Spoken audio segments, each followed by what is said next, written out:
Hello everyone, સ્વાગત છે તમારું મારા કિચનમાં। અને આજે હું અહીંયા બનાવીશ ચોમાસાની ઋતુમાં વરસાદ આવવાનું શરૂ થઈ જાય છે ત્યારે જાંબુ પણ પાકીને સરસ એવા તૈયાર થાય છે અને માર્કેટમાં મળવાનું પણ શરૂ થઈ જાય છે। તો હું માર્કેટમાં ગઈ હતી તો મેં સરસ એવા પાક્કા એવા જાંબુ જોયા। તો વિચાર આવ્યો કે જાંબુ લઈ લઉં ઘરે અને એમાંથી કંઈક રેસીપી એવી બનાવું। તો ઘરે હું જાંબુ લાવી અને ચટપટી એવી જાંબુ કેન્ડી બનાવવાનું વિચાર્યું। તો હું અહીંયા તમને પણ જાંબુ કેન્ડી બનાવી અને એની રેસીપી તમારી સાથે શેર કરીશ।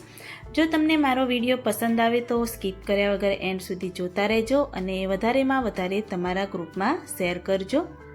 તો મેં અહીંયા 400 ગ્રામ જેવા જાંબુ લઈ લીધા છે અને પાક્કા એવા આપણે જાંબુ લેવાના અને મેં અહીંયા ધોઈ કોરા કરી અને જાંબુ લઈ લીધા છે। તો હવે આપણે જાંબુને ઠળિયાનો ભાગ અલગ અને જે ઉપરનો પલ્પનો ભાગ આવે છે એ આપણે અલગ કરી દઈશું। તો હું અહીંયા બધા જ ઠળિયાનો ભાગ અલગ અને બધો જ જાંબુના પલ્પનો ભાગ અલગ કરી અને ધીરે ધીરે કરી અને રેડી કરી દઈશ। જો તમારે વધારે કેન્ડી બનાવવી હોય તો તમે જાંબુનું પ્રમાણ વધારે લઈ શકો છો।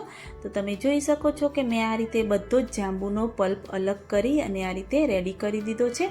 તો આ બધો જ પલ્પ આપણે એક મિક્સર જાર લઈ લઈશું અને એમાં બધો જ જાંબુનો પલ્પ આપણે પહેલાં તો અંદર એડ કરી દઈશું।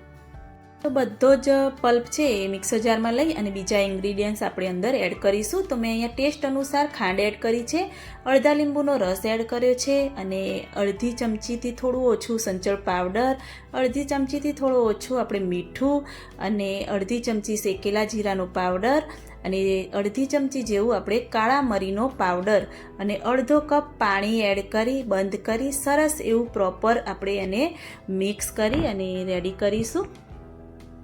તો પ્રોપર એવું ક્રશ થઈ જાય એટલે તમે જોઈ શકો છો કે મેં આ રીતેની થિકનેસ કે આ રીતેનું જાડું રાખ્યું છે। જો તમે પતલું કરવા માંગતા હોય તો થોડું પાણી વધારે એડ કરવાનું। મેં આ રીતે ડિસ્પોઝેબલ જે કપ આવે છે ચાના એ લઈ લીધા છે। જો તમારી પાસે આઈસ્ક્રીમનો કોઈ મોલ્ડ પડ્યો હોય એ પણ તમે યુઝ કરી શકો છો। તો બધો જ જે પલ્પ છે એ આપણે બધા જ કપમાં પહેલાં લઈ લઈશું।